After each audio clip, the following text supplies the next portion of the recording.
Hello. I'm going to be going over my intelligence in relation to the intelligences founded by Gardner and Sternberg.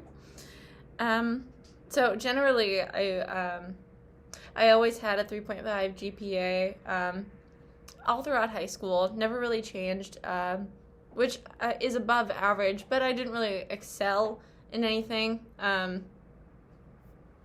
Wasn't really anything too special, though I did always have a preference for hands-on classes. I loved creating things. I loved art. My senior comp class, when I got to write my own things and kind of create my own assignments in a way. I always really enjoyed that. Really engaged me. And that was great. I did stagecraft for a really long time. I built the sets, anything I could do with my hands, anything I could physically put myself in. I always remember really enjoying. Although I didn't really know that I enjoyed it more. I knew it, but I wasn't really aware that being a hands-on learner was something that I needed to have done in order for me to really get a grasp on what we were learning.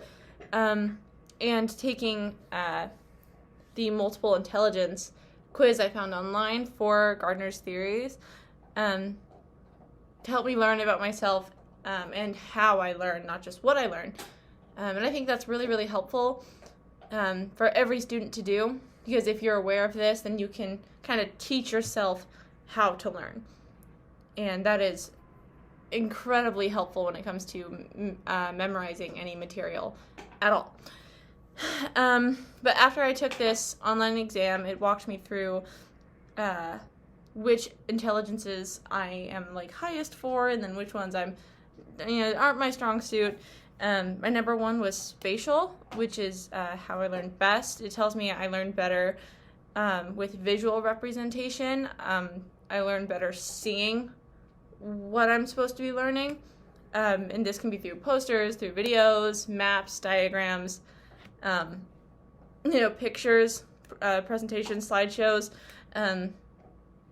Just hearing about a subject or hearing information never really helped me retain it. It was always nice to have a photo in my mind to clip that information to, and always helped me recall that information a lot faster.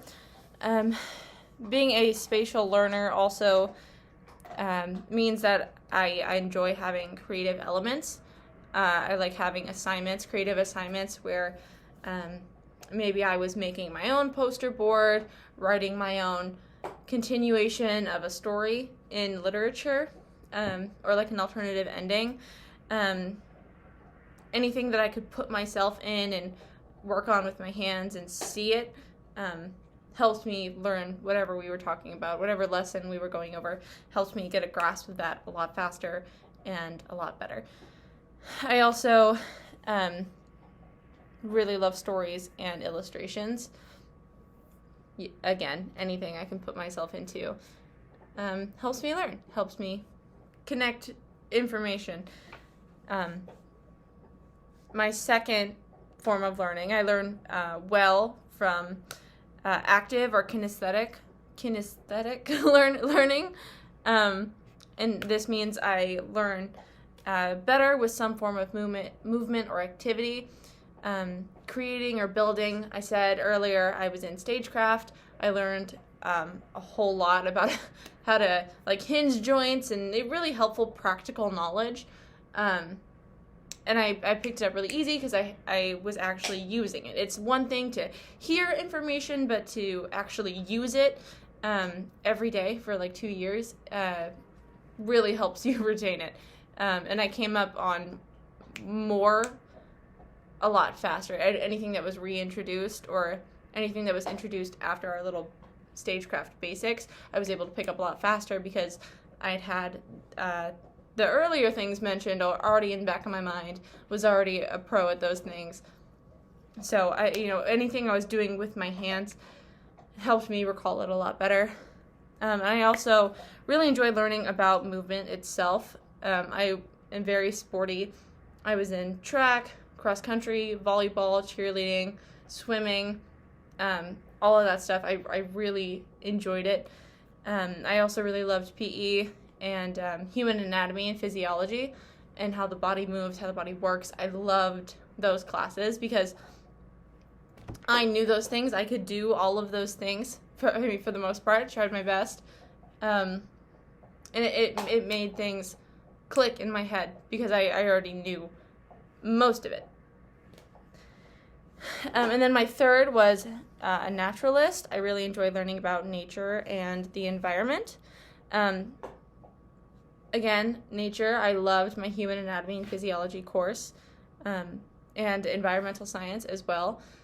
I love nature. I love watering my houseplants. It's just, it's something I personally enjoy a lot. And so learning about those things, because I already enjoy it and I already know a fair amount, I already have a fair little bundle of knowledge about those things. It makes it easier to pick up on more information. And the intelligences that didn't really suit me, in order from best to worst, were self, social, music, language, and mathematics. And just because those weren't my top 3 doesn't mean I'm not good or, I didn't succeed in any of those subjects because, I passed just fine, but I just wasn't as efficient in learning those subjects as I was in others.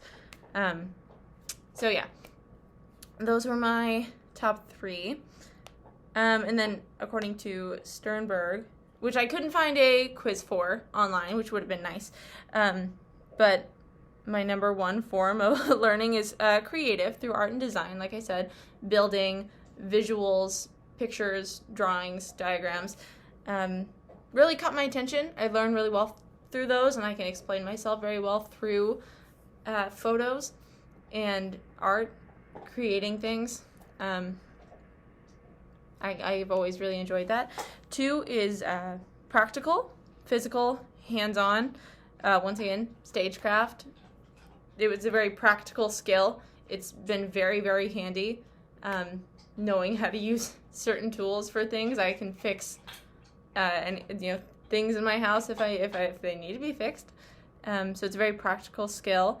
So it's very easy to pick up on, and so yeah. And then 3 is analytical. My least analytical, evaluation and compare and contrast. That was my puppy. I'm sorry. I'm not gonna edit this out. I hope you laugh at this. So evaluating. I'm assuming this means just like textbook knowledge, and I'm not good at retaining that. If it's boring, for lack of a better word, if it doesn't catch my attention visually or physically, then it's just unfortunately not something I don't think I'll ever retain, not easily anyway. So yeah, that is all about my intelligence. Yeah, it was really, really helpful to learn these things about me. I think I'll use this definitely going forward through college, and in my education program, I'll definitely try and learn the intelligences and how my students learn in the future, so that I can craft a better lesson according to each individual student's learning style. I think they'll pick up on information a lot better. I think everyone should do this. I think everyone should be aware of how they learn and what they're good at, no matter what it is. Okay, thank you.